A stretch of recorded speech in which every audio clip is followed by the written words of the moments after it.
And as you just heard, Davis was found guilty of second-degree murder and, in fact, all charges. Davis is convicted of murdering his boyfriend, Barry Schmalbach, who disappeared back in July of 2023. His body has yet to be found. Victim impact statements are being delivered, so I want to get you back into that Florida courtroom as they went right into sentencing. Let's go back and listen. Oh, Miss Vera Bernstein.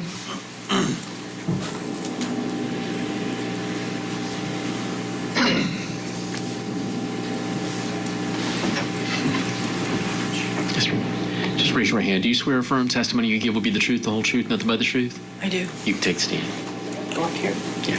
That's right.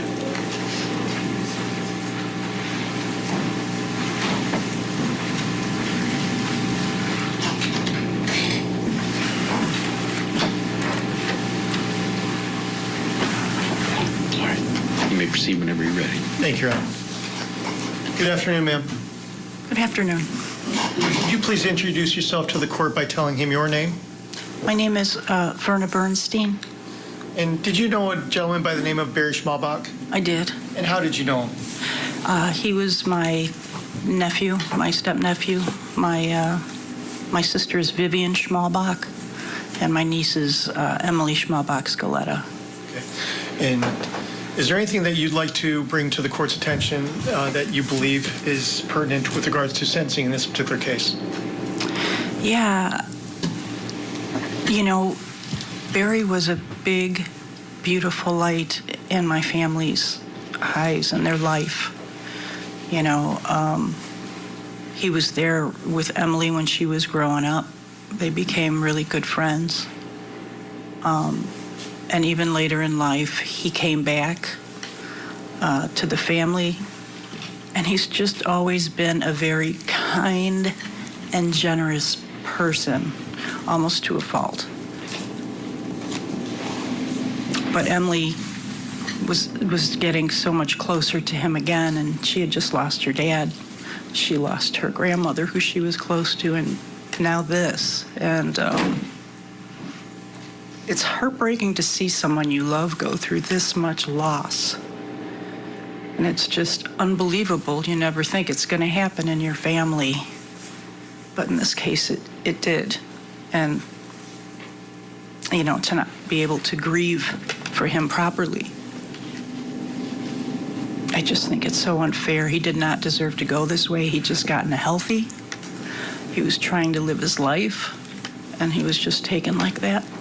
And he should have been on this earth. He would have meant so much more to more people. He was kind, he was respectful, he took responsibility for, you know, his mistakes in his life. And, you know, it's a tough loss for our family and for his friends. He had a lot of very close friends. So I'm here speaking for my sister and my niece. Thank you, ma'am. And he's also going to miss the birth of his first niece. Maybe not his first niece, but... Thank you. Judge Styer would like to call Ms. Sherry Styer.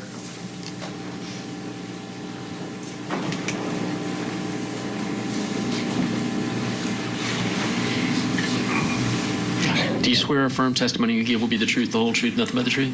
I do. You can take the stand.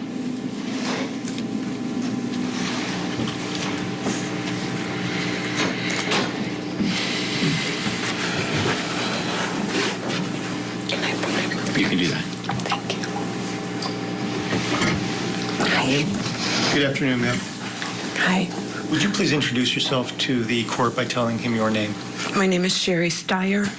And Ms. Styer, do you know a gentleman by the name of Barry Schmalbach? Yes, And how did you know him? he was my baby brother.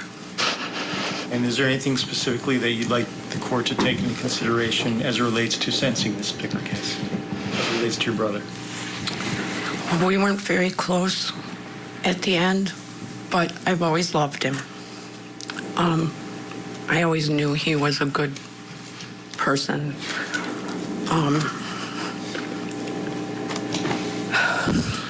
I'm sad that we're never going to be able to reunite. on this earth. I look forward to seeing him. We are good. We are at peace together. I know this in my heart.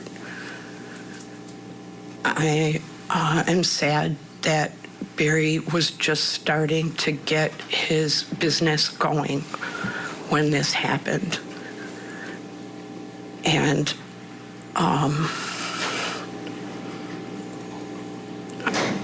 I miss him. I've always missed him, but I really miss him now. And I hope this is okay to say, but he does come to me in my dreams. That's how I know that he's okay and he's at peace. Okay. Thank you, ma'am. Thank you. Thank you.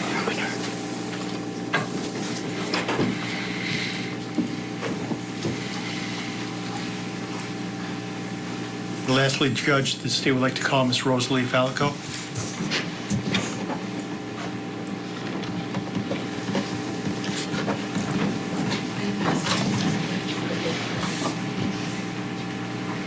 All right. If you'll just raise your right hand, do you swear affirm testimony you give will be the truth, whole truth, nothing but the truth? Yes, sir. You can take the stand.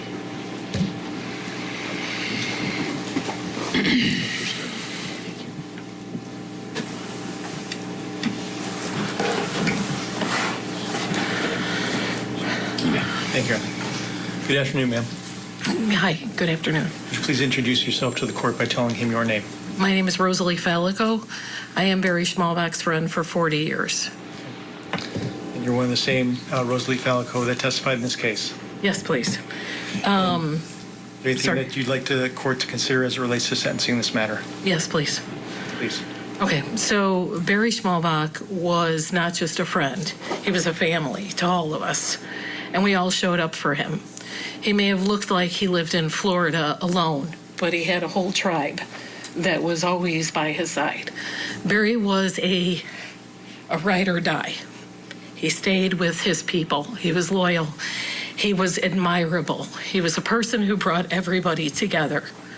He had friendships all over the world that lasted lifetimes. If you met him for 5 minutes, you loved him because he was genuine and very, very, very truthful and very true. He was the best person you'd ever meet. Barry's sister can't travel because she's having her first baby. And Emily wanted you to know that she just got her brother back. And Chris took that away from her. He took away the niece that he would have loved to have seen and bounced and held on to. She misses him dearly and she loves him. She's happy the justice was served, but you know, she's a baby. She's only 30. So she missed out what could have been her older years to really enjoy her family as an adult, which got taken away from her. And she's an only child. So she truly doesn't have any other siblings now. That was her family. She's blessed in many ways, but her brother is gone. And that's something that we cannot ever replace. And Barry left a mark on everybody. I think he left a mark here as well this week. People that knew him for a year or two, people that knew him for lifetimes. You know, Margaret was like a daughter to him. And I heard many stories of the love, the deep love he had for Margaret and Leon. Leon's his family. Leon is his brother. The love that is in this room for him can't be matched.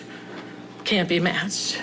And we would show up 110 times if we had to for him. So I just wanted you to know that he was an amazing person.